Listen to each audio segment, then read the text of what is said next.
Sairam students, છેલ્લા લેક્ચરમાં આપણે લોકોએ ચર્ચા કરી હતી જીવંત અવસ્થા વિશે અને જીવંત અવસ્થામાં ટકી રહેવા માટેના ચયાપચય આધાર વિશેની.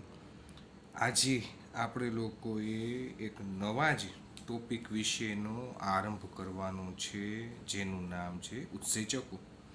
આમ જોવા જઈએ તો આ શબ્દથી વિદ્યાર્થી મિત્રો તમે બધા જ લોકો પરિચિત છો.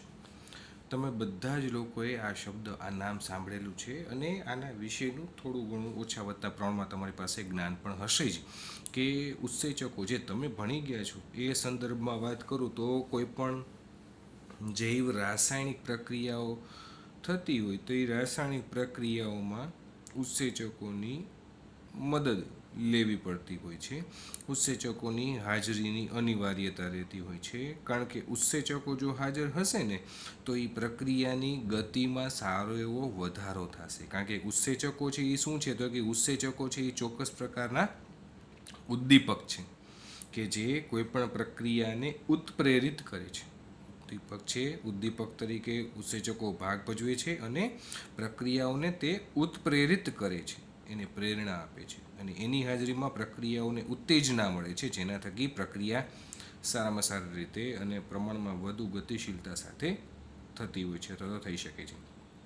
તો કહેવાનો તાત્પર્ય શું છે કે આ ઉત્સેચકો છે એ કોઈપણ પ્રક્રિયાની અંદર પોતે ભાગ નથી ભજવતા, પ્રક્રિયામાં પોતે દાખલ નથી થતા, માત્ર દૂરથી એની હાજરીને અનુલક્ષીને પ્રક્રિયા છે એ ઝડપથી થવા લાગે છે અને ઉદ્દીપક તરીકે ભાગ ભજવે છે. પરંતુ કેવી રીતે એ પ્રક્રિયાને આગળ ધપાવવામાં મદદરૂપ થાય છે એના વિશેની ચર્ચા એ આપણે હવે આજના ટોપિકમાં કરવાની છે. ટોપિક નંબર 9.12 ઉત્સેચકો. ઉત્સેચકો વિશેનું ડિટેલ્ડ વર્ણન જે અત્યાર સુધીમાં તમારે ક્યારેય નહીં આવ્યું હોય એ વર્ણન આજથી શરૂ થશે. એન્ઝાઇમ્સ, ઉત્સેચકો.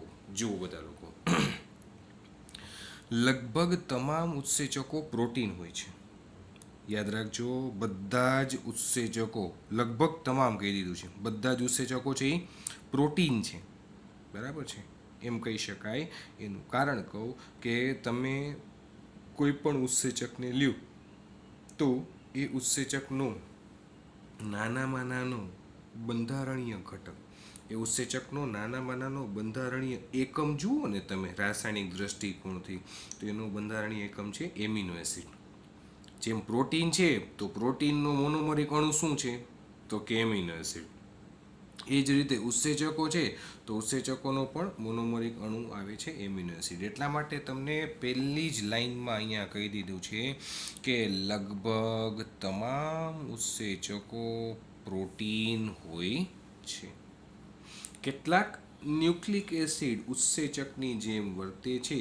જો ન્યુક્લિક એસિડ પણ ઉત્સેચકની જેમ કાર્ય કરતા હોય તો એવા ન્યુક્લિક એસિડને રિબોઝાઇમ્સ નામ આપવામાં આવેલું છે, પણ એ અમુક જ છે.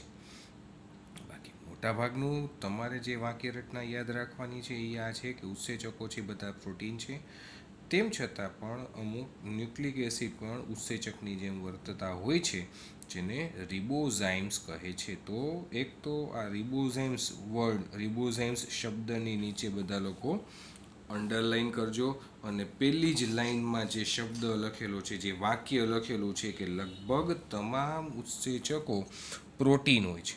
લગભગ તમામ ઉત્સેચકો છે એ પ્રોટીન છે અને એવા ન્યુક્લિક એસિડ કે જે પ્રોટીન તરીકે ભાગ ભજવે છે એ રિબોઝાઇમ્સ કહે છે. એની નીચે પણ અંડરલાઈન કરજો, બરાબર, ઇમ્પોર્ટન્ટ વર્ડ છે. હવે કોઈ પણ ઉત્સેચકને રેખીય ચિત્ર દ્વારા રજૂ કરી શકાય છે. ઉત્સેચકમાં પણ પ્રોટીન જેવી પ્રાથમિક સંરચના જોવા મળે. પ્રોટીનમાં આપણે જુદી જુદી સંરચનાઓ ભણી ચૂકેલા છીએ. મેં તમને લોકોને કમ્પેરિઝન કરાવીને સમજાવેલું છે કે પ્રાથમિક બંધારણ એનું કેવું હોય, દ્વિતીયક બંધારણમાં શું આવે, તૃતીયક બંધારણ કેવું હોય. જો આ આકૃતિ યાદ આવે છે બધા લોકોને?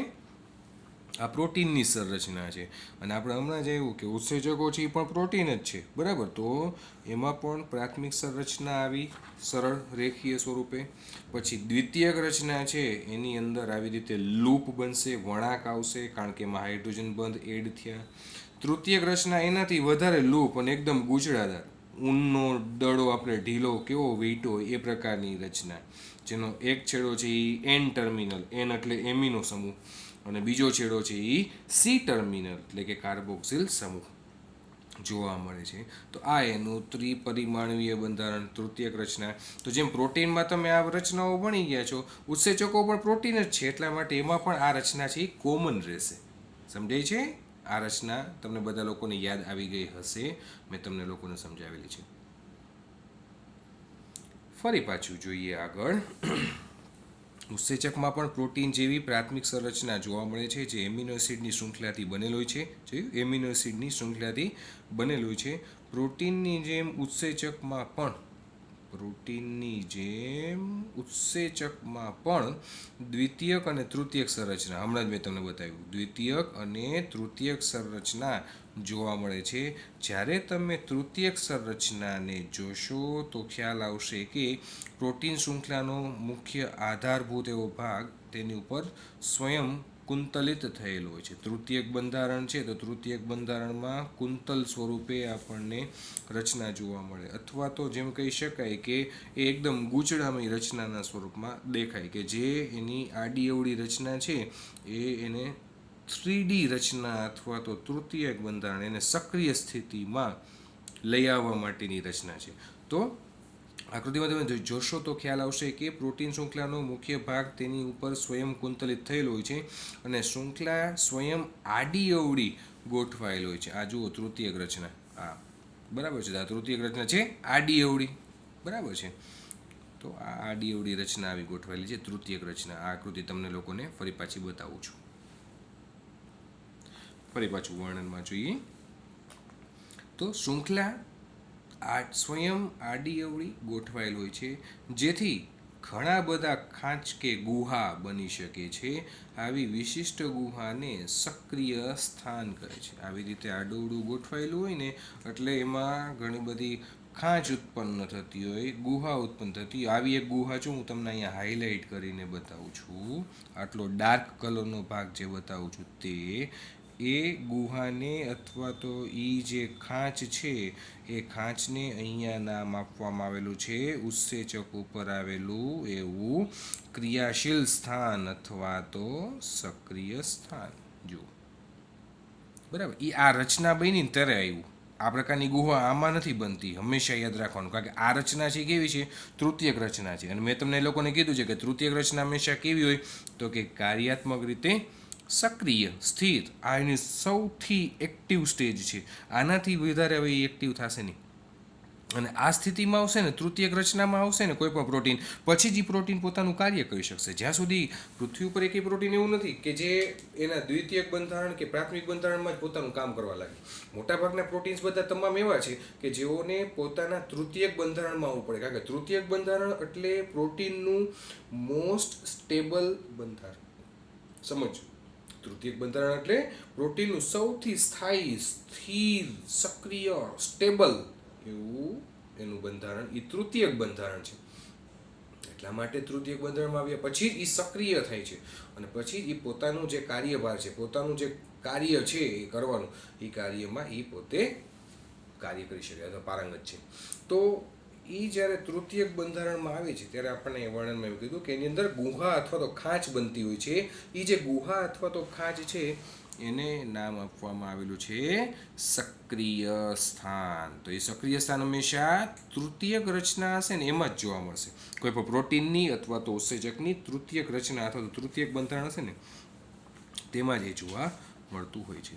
તો આવી વિશિષ્ટ ગુહાને અથવા તો ખાંચને સક્રિય સ્થાન કહે છે. ઉત્સેચકના સક્રિય સ્થાન કે જે ખાંચા કે ગુહા સ્વરૂપે છે તેમાં પ્રક્રિયક આવીને ગોઠવાય છે.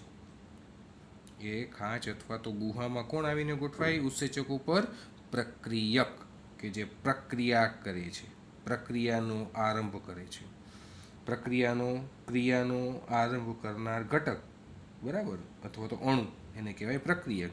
કે જે પ્રક્રિયક ક્યાં આવીને જોડાય છે? તો એ પ્રક્રિયક છે આ ઉત્સેચકનું જે તૃતીયક બંધારણમાં આવે, કોઈ પણ ઉત્સેચક એના 3D રચનામાં આવે પછી એના ઉપર જે ખાંચ બને છે જેને સક્રિય સ્થાન હવે આપણે કહીશું, એ સક્રિય સ્થાન સાથે કોણ આવીને જોડાય છે? તો પ્રક્રિયક ત્યાં આવીને ગોઠવાય છે અથવા તો જોડાય છે. બરાબર. આ પ્રકારે ઉત્સેચક સક્રિય સ્થાન દ્વારા પ્રક્રિયાઓને ઊંચા દરે ઉત્પ્રેરિત કરે છે. બરાબર. ઉત્સેચક પોતાના સક્રિય સ્થાન દ્વારા, ઉત્સેચકો પર આવેલા સક્રિય સ્થાન દ્વારા કોઈ પણ પ્રક્રિયા છે એ પ્રક્રિયાને એકદમ ઊંચા દરે તે ઉત્પ્રેરિત કરવા માટે લઈ જાય છે. ઉત્સેચક ઉત્પ્રેરક અકાર્બનિક ઉત્પ્રેરક કરતાં ઘણા બધા પ્રકારે જુદા પડે છે. ઉત્સેચક રૂપી જે આ ઉત્પ્રેરકો છે, ઉત્પ્રેરકો બે પ્રકારના છે, એક કાર્બનિક અને એક અકાર્બનિક. તો એમાં અકાર્બનિક પ્રકારના જે ઉત્પ્રેરકો છે એના કરતાં આ ઉત્સેચકો કે જે કાર્બનિક છે તેઓ ઘણા બધા પ્રકારે જુદા પડે છે એવું સમજાવવા માંગે છે. તમને આ જે વાક્ય રચના છે ને, આ વાક્ય રચનાનું સરળ સ્વરૂપમાં રૂપાંતરણ કરું ને તો તમારે આવી રીતે એને હેડિંગ આપવાનું, ઉત્પ્રેરક. ઉત્પ્રેરક કોને કહેવાય? તો કે જે પ્રક્રિયાને ઉત્તેજિત કરે. બરાબર. તો એ ઉત્તેજિત કરનાર એવો અણુ અથવા તો ઘટક એને કહેવાય ઉત્પ્રેરક. ઉત્પ્રેરક કેવા છે? તો કે ઉત્પ્રેરક બે પ્રકારના છે. પહેલો પ્રકાર કાર્બનિક ઉત્પ્રેરક કે જેની અંદર કાર્બનની હાજરી હોય. બીજો પ્રકાર અકાર્બનિક ઉત્પ્રેરક કે જેમાં કાર્બન સિવાયના ઘટક હોય, કાર્બન ન હોય. કાર્બનિક ઉત્પ્રેરક તરીકે કોનું ઉદાહરણ તમારે યાદ રાખવાનું છે? તો આપણે હવે જે ચર્ચા ચાલુ છે ને એનું, એટલે કે ઉત્સેચક. બરાબર. તો ઉત્સેચક રૂપી જે આ ઉત્પ્રેરક છે એ અકાર્બનિક ઉત્પ્રેરક કરતાં, એવું કીધું, જુઓ, ઉત્સેચક ઉત્પ્રેરક અકાર્બનિક ઉત્પ્રેરક કરતાં ઘણા બધા પ્રકારે જુદા પડે છે, પરંતુ એક મહત્વનો ભેદ રજૂ કરવો જરૂરી છે. અકાર્બનિક ઉત્પ્રેરક ઊંચા તાપમાન અને દબાણ પર કુશળતાપૂર્વક કામ કરે છે, જ્યારે ઉત્સેચકો ઊંચા તાપમાન એટલે કે 40 ડિગ્રી સેલ્સિયસથી વધારે પર ક્ષતિગ્રસ્ત થઈ જાય છે. સામાન્ય રીતે ઊંચા તાપમાને, જેમ કે ગરમ કુંડ કે સલ્ફરના ઝરણામાં જોવા મળતા સજીવોમાંથી મેળવવામાં આવતા ઉત્સેચકો સ્થિર હોય છે અને તેમની ઉત્પ્રેરક શક્તિ ઊંચા તાપમાને 80 ડિગ્રીથી 90 ડિગ્રી સેલ્સિયસ સુધી પણ સ્થિર રહે છે. તો એક મુખ્ય ભેદ આમ જોવા જઈએ તો કાર્યાત્મક રીતે જોવા જઈએ તો કાર્યાત્મક રીતે બંને વચ્ચે ભેદ એ છે કે ઊંચા તાપમાને અને દબાણે આવા અકાર્બનિક જે ઉત્પ્રેરકો છે તેઓ પ્રમાણમાં વધુ સક્રિય હોય છે, અને એની સામે આપણા ઉત્સેચકો વિશે વાત કરીએ તો તેઓ મોટે ભાગે કેવા બની જતા હોય છે? નિષ્ક્રિય. ક્યાં? તો ઊંચા તાપમાને અને દબાણે. જ્યાં વાતાવરણીય દબાણ વધુ લાગુ પડતું હોય અને તાપમાન એકદમ ઊંચું હોય તો એવી જગ્યાએ ઉત્સેચકો કાર્બનિક ઉત્પ્રેરક તરીકે ભાગ નથી ભજવતા અથવા તો ઉપયોગમાં નથી લેવાતા, પરંતુ એવી જગ્યાએ અકાર્બનિક ઉત્પ્રેરકોનો સમાવેશ કરવામાં આવે છે, ઉપયોગ કરવામાં આવે છે. પરંતુ જો તાપમાન છે એ 40 ડિગ્રી સેલ્સિયસથી નીચે હશે, બરાબર, 40 ડિગ્રી સેલ્સિયસથી નીચે હશે તો તે સમયે ઉત્સેચકો છે એ પોતાનું કાર્ય સારામાં સારું કરી શકે. પરંતુ એક વખત એ તાપમાન છે 40 ડિગ્રી કરતાં ઉપર વયું ગયું પછી અકાર્બનિક ઉત્પ્રેરકો કામ કરે છે. તેમ છતાંય એવું પણ જોવા મળ્યું છે કે ગરમ પાણીના ઝરા, ઉદાહરણ તરીકે તમને કહું, તમે બધા લોકોએ નામ સાંભળેલું હશે, તુલસી શ્યામ. તુલસી શ્યામમાં ગરમ પાણીના ઝરા અથવા તો ગરમ પાણીના કુંડ છે, અને એને બાદ કરતાં સલ્ફરના ઝરણા. બરાબર. તો અહીંયા જે ટેમ્પરેચર હોય ને પાણીનું, એ પાણીનું ટેમ્પરેચર 90 ડિગ્રી સેલ્સિયસની આસપાસ હોય. બરાબર. ગરમ પાણીના ઝરા, સલ્ફરના ઝરણા, આ પાણી છે કુદરતી રીતે કેટલું ટેમ્પરેચર ધરાવતું હોય એટલી ગરમી હોય એની અંદર, 90 ડિગ્રી સેલ્સિયસ. અને આવા 90 ડિગ્રી સેલ્સિયસ ઉપર પણ સ્થિર રહી શકતા એવા ઉત્સેચકો પણ પ્રાપ્ત થયા છે. એટલે સાવ નથી એવું નથી, પરંતુ મોટાભાગના ઉત્સેચકો છે એ 40 ડિગ્રી સેલ્સિયસથી ઊંચું તાપમાન જશે એટલે પોતે નિષ્ક્રિય થઈ જશે. બરાબર. એટલે ઊંચા તાપમાને અને વાતાવરણીય દબાણે કાર્બનિક ઉત્પ્રેરકો કરતાં અકાર્બનિક ઉત્પ્રેરકો છે એ ઉપયોગમાં અથવા તો વધુ સક્રિય રીતે ભાગ ભજવતા હોય છે. પરંતુ 40 ડિગ્રી સેલ્સિયસથી જો નીચેની વાત કરીએ તો ત્યારે આ કાર્બનિક ઉત્પ્રેરક તરીકે ઉત્સેચકો છે એ આપણા શરીરમાં એની ભૂમિકા સારામાં સારી રીતે ભજવતા હોય છે. તેમ છતાં અપવાદ રૂપે ગરમ પાણીના ઝરા અથવા તો કુંડ, સલ્ફરના ઝરણા વગેરે કે જ્યાં પાણીનું તાપમાન કુદરતી રીતે કેટલું હોય, 90 ડિગ્રી સેલ્સિયસ, કુદરતી રીતે આટલી ગરમી હોય, તો એમાં પણ સજીવો તો જોવા મળે છે ને. એ જે સજીવો જોવા મળે છે એ સજીવોમાં રહેલા જે ઉત્સેચકો છે તો એ ઉત્સેચકો કેટલા ડિગ્રીએ સક્રિય થયા કહેવાય, તો કે 90 ડિગ્રી સેલ્સિયસ, 80 થી 90 ડિગ્રી સેલ્સિયસની વચ્ચે એ ઉત્સેચકો સક્રિય રહી શકે છે, સ્થિર રહી શકે છે. બરાબર. તો આવા પણ અપવાદરૂપ કિસ્સા જોવા મળ્યા છે એવું અહીંયા કહે છે. તો આવા સજીવોમાંથી મેળવવામાં આવતા ઉત્સેચકો સ્થિર હોય છે અને તેમની ઉત્પ્રેરક શક્તિ, જે ઉત્તેજિત કરવાની શક્તિ, એ ઊંચા તાપમાન એટલે કે 80 થી 90 ડિગ્રી સેલ્સિયસ સુધી પણ સ્થિર રહે છે. ઉપરના ઉત્સેચકો જે થર્મોફિલિક, ઉષ્માનુરાગી સજીવોમાંથી અલગ તારવવામાં આવ્યા છે તે ઉષ્મા સ્થાયી હોય છે, તે તેની વિશિષ્ટતા છે. આ 80 થી 90 ડિગ્રી સેલ્સિયસ ઉપર જે ઉત્સેચકો સ્થિર રહે છે ને, બરાબર, એવા જે ઉત્સેચકો છે એને અહીંયા નામ આપી દીધું છે ઉષ્મા સ્થાયી ઉત્સેચક.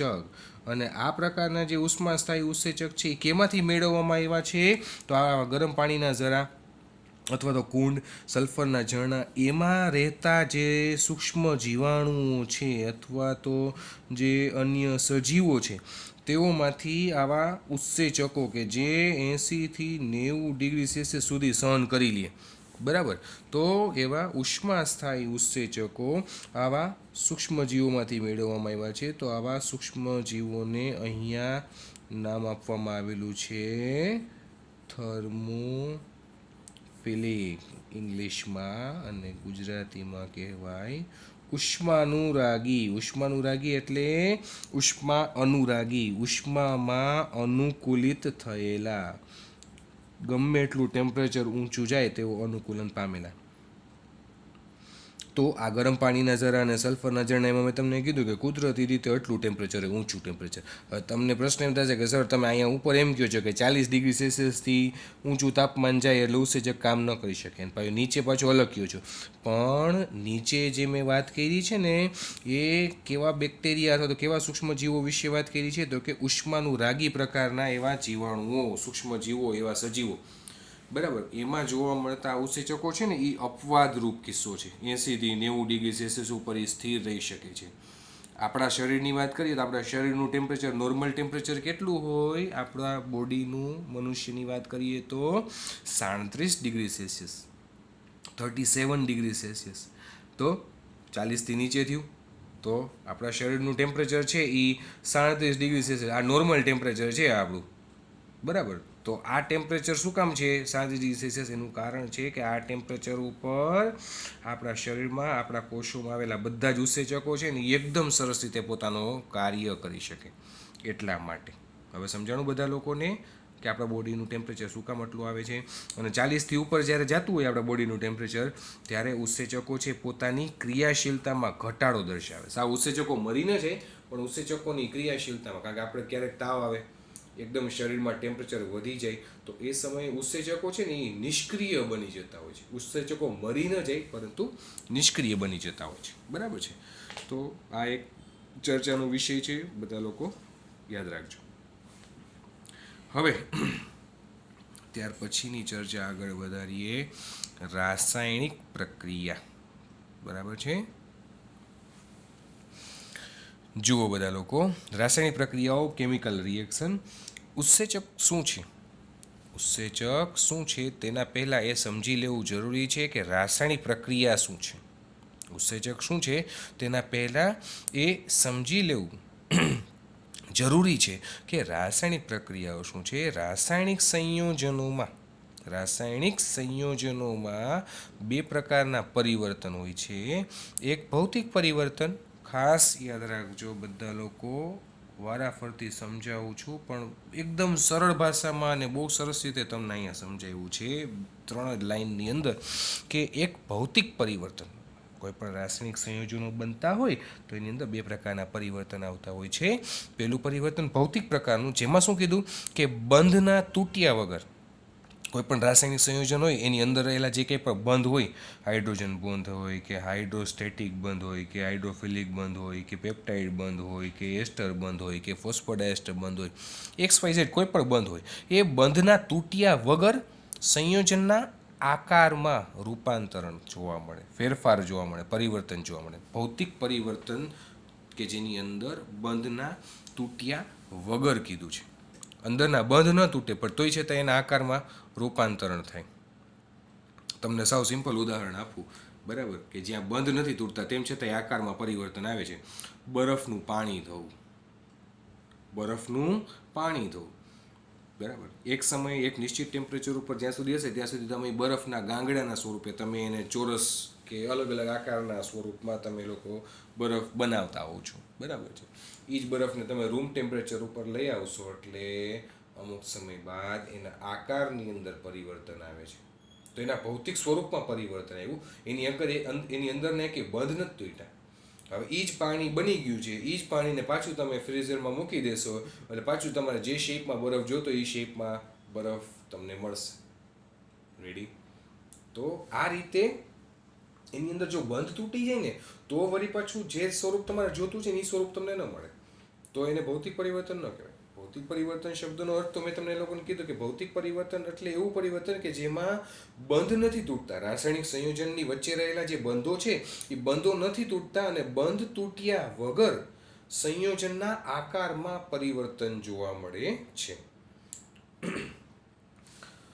અન્ય ભૌતિક પ્રક્રિયામાં દ્રવ્યની અવસ્થામાં પરિવર્તન થાય છે, જેમ કે બરફનું ઓગળીને પાણીમાં પરિવર્તન પામવું અથવા તો પાણીનું વરાળમાં ફેરવાવું. પાણી છે એનું પણ વરાળમાં રૂપાંતરણ થાય અમુક ટેમ્પરેચર આપો એને એટલે, તો એના ભૌતિક સ્વરૂપમાં પરિવર્તન, એવું એકે પ્રકારના બંધ એમાં તૂટતા ન હોય. આ પણ ભૌતિક પ્રક્રિયા છે. હવે રૂપાંતરણ સમયે બંધોનું તૂટવું અને નવા બંધોનું નિર્માણ થવું એ રાસાયણિક પ્રકારનું પ્રક્રિયા અથવા તો પરિવર્તન કહેવાય. મેં તમને કીધું ને કે બે પ્રકારના પરિવર્તન અહીંયા જોવા મળે છે. કોઈ પણ રાસાયણિક સંયોજન લ્યો તમે લોકો, એ રાસાયણિક સંયોજનની અંદર બે પ્રકારના પરિવર્તનો જોવા મળે છે. એક ભૌતિક પરિવર્તન આપણે લોકો યાદ રાખશું અને બીજું રાસાયણિક પરિવર્તન. ભૌતિક પરિવર્તન કોને કહેવાય? તો એની લાક્ષણિકતા બંધોના તૂટ્યા વગર, એમ યાદ રાખશું કે ક્યાંય કરતાં કે એક બંધ તૂટશે નહીં, બંધોના તૂટ્યા વગર જે તે રાસાયણિક સંયોજન છે એ રાસાયણિક સંયોજનના સ્વરૂપમાં આપણને ફેરફાર અથવા તો રૂપાંતરણ જોવા મળે, તો એ ભૌતિક પરિવર્તન થઈ ગયું કહેવાય. અને રાસાયણિક પરિવર્તન શબ્દનો અર્થ શું થાય ખબર? આના જ આધારે આપણે સમજીએ કે જ્યાં એમ કહી શકાય જો કે જૂના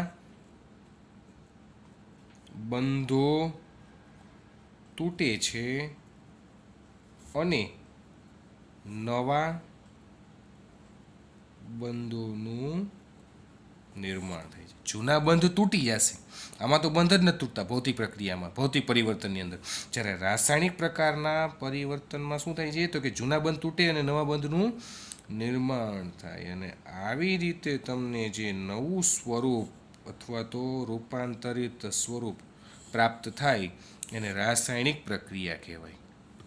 અને ભૌતિક પ્રક્રિયામાં શું થાય તો કે એમાં ક્યાંય કરતાં ક્યાંય બંધોના તૂટવાની પ્રક્રિયા જોવા મળતી નથી. બંધો તૂટ્યા વગર રાસાયણિક સંયોજનના સ્વરૂપમાં એનું રૂપાંતરણ થઈ જાય છે. નવા સંયોજનના સ્વરૂપમાં માત્ર આકારની અંદર પરિવર્તન આવે છે, બરાબર. તો આ બે મૂળભૂત ખ્યાલ રાખજો વસ્તુ, બે પ્રકારની રાસાયણિક પ્રક્રિયા, બરાબર. રાસાયણિક સંયોજનની અંદર જોવા મળતા પરિવર્તનો, એક રાસાયણિક પરિવર્તન, એક ભૌતિક પરિવર્તન. રાસાયણિક પરિવર્તન અહીંયા જુઓ તમને બતાવ્યું જ છે. ઉદાહરણ તરીકે બેરિયમ હાઇડ્રોક્સાઇડ પ્લસ H2SO4, બરાબર, બેરિયમ સલ્ફેટ અને બે પાણીના અણુઓ અહીંયા મુક્ત થતા દર્શાવ્યા છે. તો આમાં જો શું કીધું છે આ ઉપરની પ્રક્રિયામાં કે આ એક અકાર્બનિક રાસાયણિક પ્રક્રિયા છે.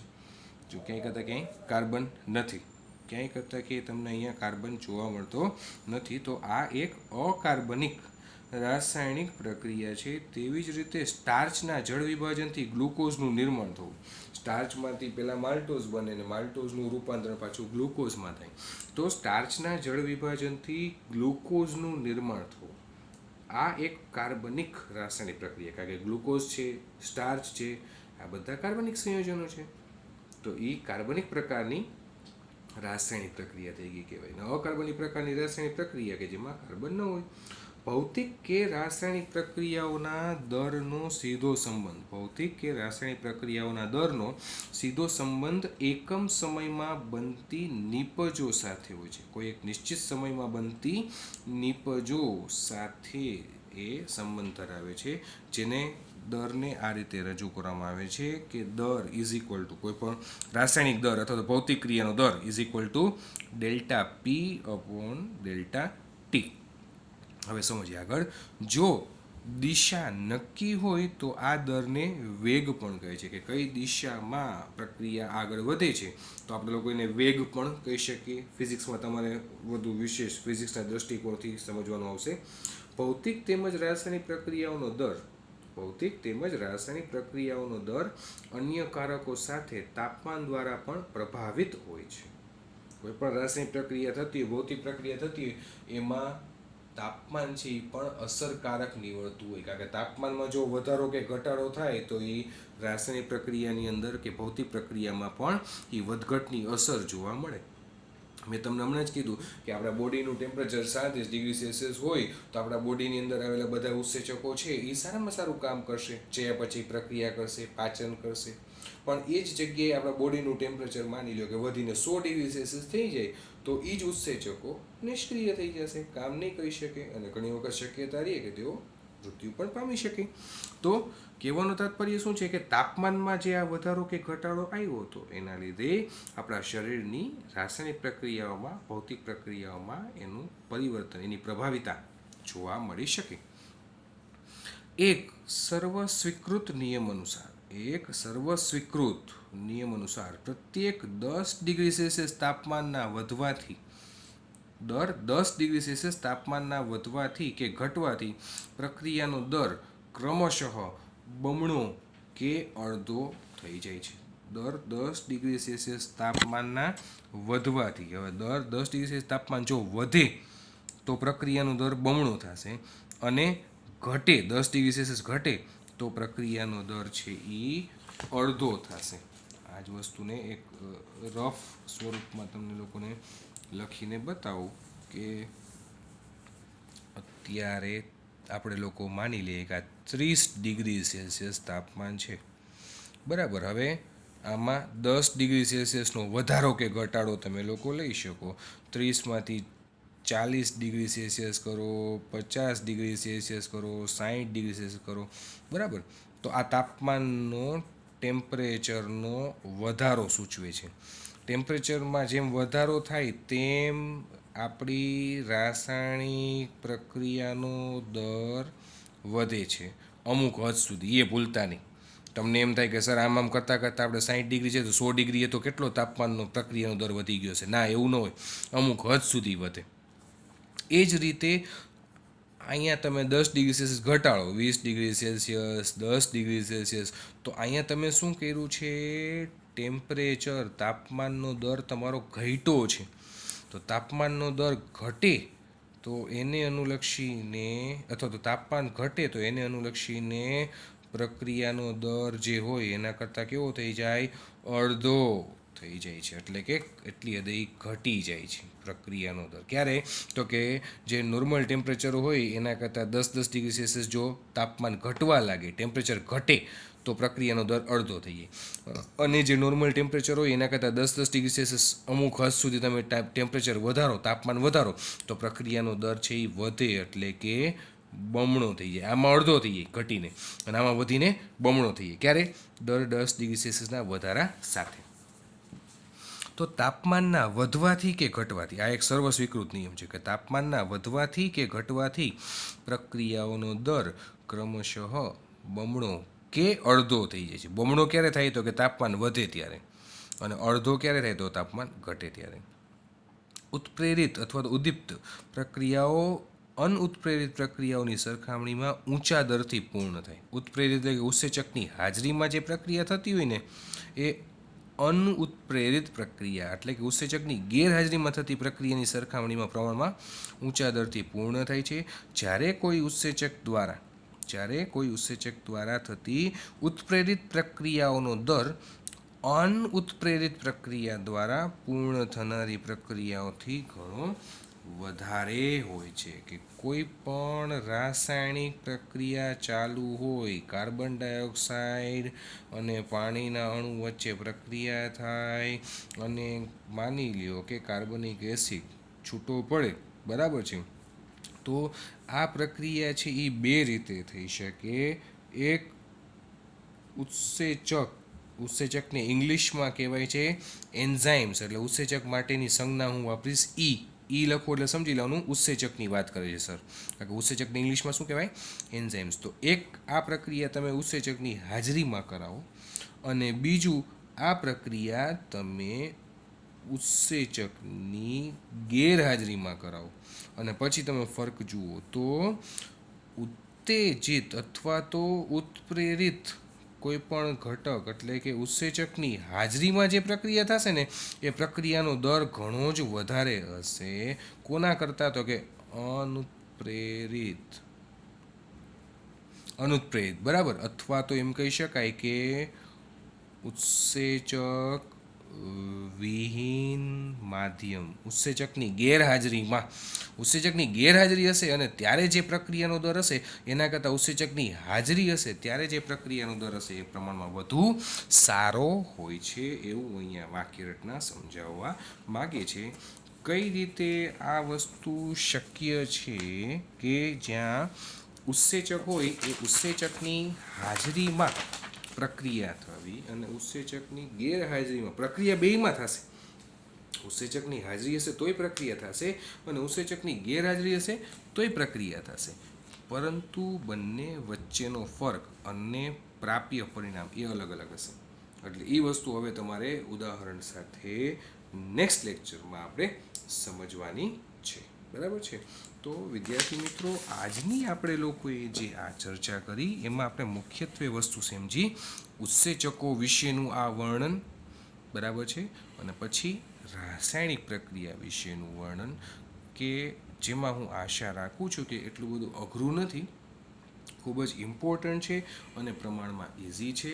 તમારે અત્યારે જ્યાં સુધી પૂરું થયું છે ટોપિક, બરાબર, ત્યાં સુધી બધા લોકો વાંચીને આટલું કમ્પ્લીટ રાખજો, રેડી રાખજો અને કંઈ પણ ન સમજાય, ડાઉટ હોય તો મને પૂછી લેજો. પણ મહેરબાની કરીને જેમ જેમ આપણા ફિઝિક્સના, કેમેસ્ટ્રીના, બાયોલોજીના ટોપિક્સ પૂરા થતા જાય છે તેમ તેમ મહેરબાની કરીને અમારી સાથે રહેજો.